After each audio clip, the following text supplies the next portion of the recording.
Има ли доза истина в хорските приказки за вашите интимни отношения? Беше първи клас, когато го бъдна там под смокините. В първи клас? Да. Това е перверзия. Той беше първи клас. Там по смокините една жена ни завари и забрави чула с копривата. И чула жената вика, Оле, вика на баба, вика, Линке, какво Аз ще си изпусна микрофона. Жената си забравила чувала с копривата. Се оплаши жената, нормално. Тук съм го Коя тази жена? Като... Баба Тинка.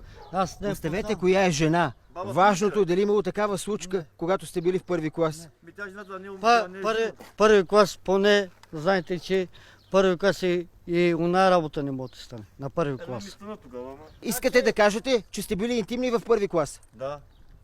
Интимни ми. Той е пробит диван вече стана.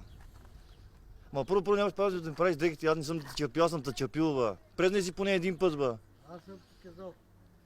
Някой разбра ли за тази случка? От детството. Само тази балтинка, ма тя почина, тя възрастна. Щом се забрави чувала с копривата, тя се оплаши жената. То си е за страх.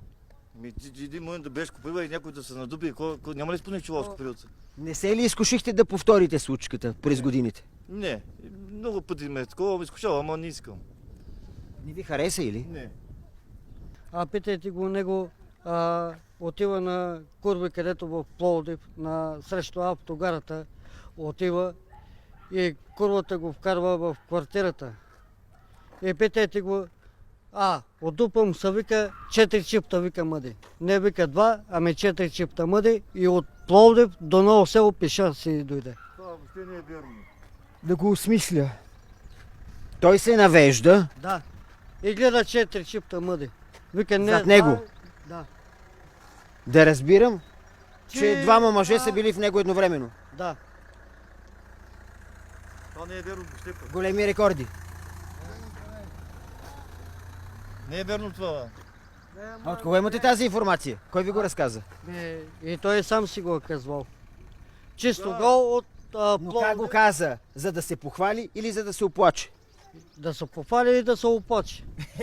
Двете едновременно.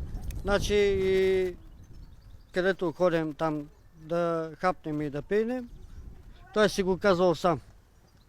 Вика, аз, вика, отида, вика, на курва, огъзя се, вика, отзади циганина, вика, мъж пори, вика. Това чифта тести си, да го кажем по-телевизионно. Да, да. Няма какво да казвам.